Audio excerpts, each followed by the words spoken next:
একটা কথা বলতে চাই, যারা ছেলেমেয়েরা আজকাল ভালোবাসে, এটা কিন্তু প্রকৃত ভালোবাসা নয়। ভালোবাসা হচ্ছে প্রভুর সাথে ভালোবাসা, ভালোবাসা হচ্ছে শ্রীকৃষ্ণ ঠাকুরের কাছে ভালোবাসা। ভালোবাসার মানেই হচ্ছে প্রভুকে যে ভালোবাসে সেটা হচ্ছে ভালোবাসা।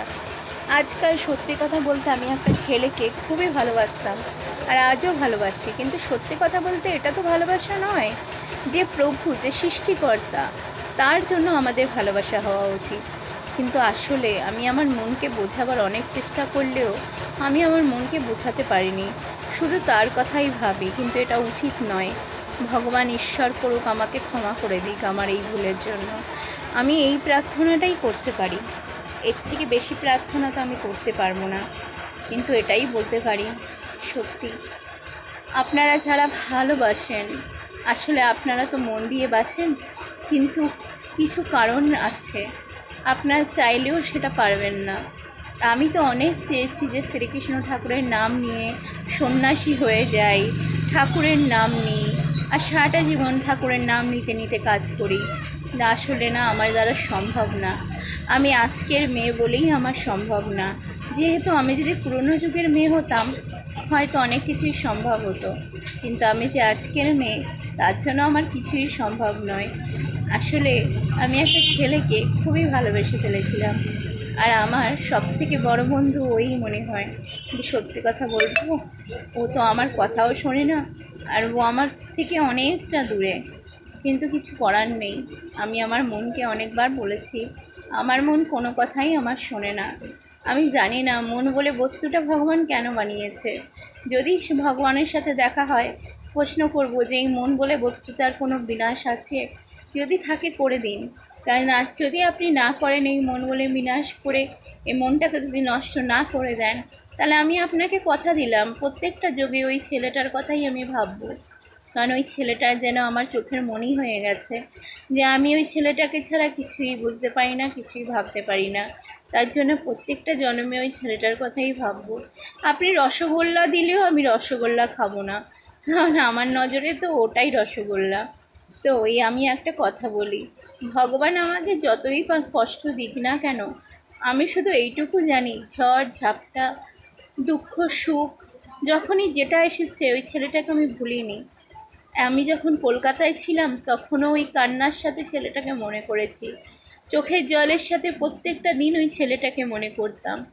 আর একা একা থেকে ছেলেটার সাথে বহু কথা বলতাম। জানতাম ও কোনোদিনও আমার হবে না, সব কিছু জানার সত্ত্বেও ওকে আজও আমি মনে করি।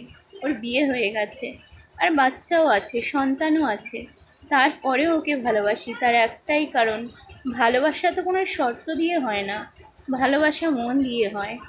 ভালোবাসা তো কোনো সৌন্দর্য, কালো রূপ এই দেখে হয় না, ভালোবাসা মন থেকে হয়। আর সত্যিকারের ভালোবাসা পেতে গেলে অনেক তপস্যা করতে হয়। আমি জানি না আমার সত্যিকারের ভালোবাসাটা বুঝলো না কেউ, কিন্তু হয়তো আমার জন্য ভগবান বানাতেই কাউকে ভুলে গেছে। এর জন্য ভগবানকে আমি কোনো কষ্ট দেব না। এই যুগে কেন, বহু জনম, বহু জীবন আমি একাই কাটিয়ে দিতে পারি, যদি ওই ছেলেটার মনে আমার আমার মনে ওই ছেলেটার মানে আমার মনে ওই ছেলেটার জায়গা হয়। কারণ আমি ছোটোবেলা থেকেই ওর মতনই একটা ছেলেকে চেয়েছিলাম, আর যেদিন ওকে দেখলাম সেদিন আমি বুঝতে পারলাম আমার তপস্যা শেষ হয়ে গেছে। আর সেই দিনই মনে মনে ঠিক করেছিলাম, ও যদি আমার জীবনে নাও আসে, ওকে ভেবে আমি সারাটা জীবন কাটিয়ে দেব। একবার ভাবতাম আমি বিয়ে করব না, কিন্তু ওকে নিয়ে আমি পুরোটা জীবন কাটিয়ে দেব। কী করে কাটাবো? একটাই, মন দিয়ে কাটাবো। আসলে তো ও আমার কথা শুনতে পাচ্ছে না, বা আমাকে দেখতেও পাচ্ছে না। আর যদি শুনতেও পায়, দেখতেও পায়, এটা নিয়ে আমার কোনো মাথা ব্যথা নেই। কারণ আমার তো মন থেকে আমি ভালোবেসেছি, আমি তো কোনো অন্যায় করিনি, পাপ করিনি, আমি একটা ছেলেকে মন থেকে ভালোবেসেছি। আর আমি একটা কথা বলছি, যদি ভগবান কোনোদিনও আমার এই মনের কথাগুলো শুনতে পায়, তাহলে আমি ভগবানকে বলবো, হে সৃষ্টিকর্তা, তুমি একটা জিনিস ভুল করেছো, এটাই যে আমার মতন একটা মনের সৃষ্টি করেছো। আমার মতন একটা মনের সৃষ্টি করতে গিয়ে তোমরা যতগুলোই প্ল্যান করে যা কিছুই করো না কেন, আমি তাই করব যেটা আমার মন চায়, আর আমার মন ওকেই চায়। আর সারাটা জীবন, সারাটা জনম, প্রত্যেকটা জনম ওকেই চাইবে। আমি জানি পৃথিবীতে তুমি হাজার ছেলে দেখালেও আমার পছন্দ হবে না, কারণ আমি একটু অন্যরকম, ছোটোবেলা থেকেই একটু অন্যরকম। ঘরে যখন বাবা যখন চুপচাপ কোথাও বসিয়ে রাখতো, আমি ঠিক চুপচাপ বসে থাকতাম। মা যখন বলতো এখান থেকে নড়বি না, আমি নড়তাম না। 5টা বাচ্চার সাথে ঠিক খুলে কথাও বলতে পারতাম না। বন্ধু হবে কী করে? 5টা বাচ্চার সাথে তো খুলে কথা বলতে হবে। আমি কোনো সময় কথা বলতে পারতাম না, ঠিক মতন পড়াশুনোটাও করতে পারতাম না। খেলতে টেলতে খুব ভালোবাসতাম, তাই যখন ভাড়াটিয়াদের সাথে খেলার সুযোগ হতো তখন তাদের ছেলে মেয়েদের সাথে খেলতাম, কিন্তু আদারওয়াইজ আমার কোনো বন্ধু ছিল না। একজন ছিল অলিনা, সেও একটা গরিব ঘরের মেয়ে। খুব ভালো লাগতো ওর সাথে কথা বলতে। আসলে ওকে আমি যখন আমার মনের কথাটা বলি তখন ও বলে যে রিমা তুই এই ছেলেটাকে ভুলে যা। আমি যে কেমন করে বোঝাবো, ও তো আমার মনে আছে, ওকে তো আমি কোনো মতেই ভুলতে পারবো না। ও যে জাদুই করুক না কেন, যেখান থেকেই টপকে আসুক না কেন, এত কিছু সত্ত্বেও আমি জানি যে আমার ভোলাটা সম্ভব নয়। আমি একবার না 4-5বার পাগল হয়েছি, হসপিটালে গেছি 2-3বার, তার সত্ত্বেও ওকে আমি ভুলতে পারিনি। হসপিটালে অনেকবার গেছি, কিন্তু অ্যাডমিট আমি দুবারই হয়েছি। অ্যাডমিট হয়েছি 3বার হয়েছি, 3বার অ্যাডমিট হয়েছি হসপিটালে, তবু ওকে ভোলাতে পারিনি। আমি জানি যে ও আমার মনের কথা কিছুই জানে না, না জানলেও তবু এই বিশ্বাস যে আমার মনে একটি জায়গা ভালোবাসার, কোনো দিনও আমি বুঝতে পারতাম না যে সত্যিকারে ভালোবাসা কাকে বলে। আসলে ভালোবাসা তো সবাই করে, কিন্তু সত্যিকারে ভালোবাসা খুব কম লোকে করে। আর আমার মনে যখন সত্যিকারের ভালোবাসা জায়গা নিল, তখন বুঝলাম যে পৃথিবীতে সত্যিকারের ভালোবাসা কাকে বলে। আর আমাকে ভালোবাসা শিখিয়েছে ও। আমি জানতামও না ভালোবাসা কাকে বলে। ভালোবাসা ও বহু বছর আগেই আমাকে শিখিয়েছে। যখন আমি ওকে চিনতাম না, জানতাম না, তখনও ওকে নিয়ে আমি প্রায় ডান্স করতাম। ওকে একা ভেবে আমি প্রায় অনেকটা দিন কাটিয়েছি। তাতেও আমার কোনো দুঃখ নেই যে ও আমার জীবনে এলো না। আমি আমার পুরোটা লাইফ একা কাটিয়ে দেব, এই নিয়ে আমার কোনো অসুবিধা নেই। আর টাকা পয়সারও কোনো অসুবিধা নেই। ভগবান শুধু আমাকে সুস্থ রাখুক, আমার পরিবারকে সুস্থ রাখুক, আমার মা, দিদি, আমার দিদির সন্তানকে সুস্থ রাখুক, আমাকে সুস্থ রাখুক, আমার এই 2 ঘরকে সুস্থ রাখুক, জায়গাটাকে সুস্থ রাখুক। একা একাই সব কিছু ঠিক হয়ে যাবে, কিছুর আমার প্রয়োজন নেই।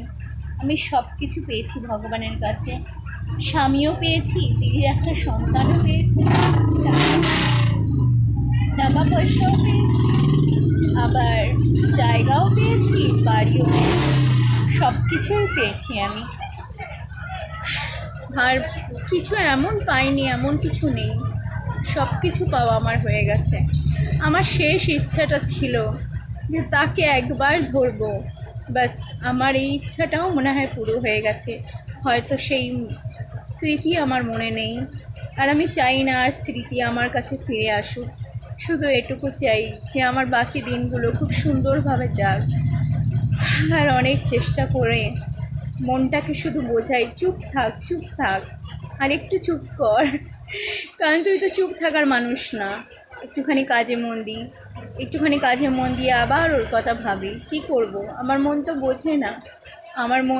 তো আমার মনের হার্টবিটটা যদি চেঞ্জ করতে পারতাম তাহলে হয়তো বুঝতাম, কিন্তু আমার মনের হার্টবিট তো বোঝে না, তো কী করে বোঝাবো। যাই হোক, আশা করি আপনারা খুব ভালো থাকবেন, সুস্থ থাকবেন, আর সারাটা জীবন খুব খুব খুব খুশি থাকবেন।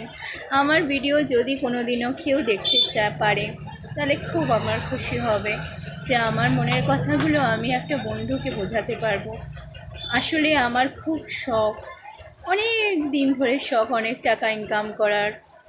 ভগবান আমার এই জিনিসটা একটু পূর্ণ করে দিই, তার জন্য আমাকে যে কত জনম সংঘর্ষ করতে হবে আমি জানি না, বাট রিয়েলি ভেরি টাফ। টাকা ইনকাম করা এত ইজি নয়, আর সেটাই হচ্ছে আমার জীবনের মহাযুদ্ধ। মানুষের জীবনে প্রত্যেকটা যুদ্ধ সামনা করতে হয় না, সেই যুদ্ধের সামনা আমি করছি।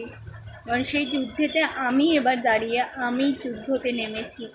আর এই যুদ্ধ যে টাকা কোন দিন হবে, সেই দিন আমার যুদ্ধ শেষ হবে। চলো, tata, bye bye, see you later. Thank you so much. Good night. Very good. I love you.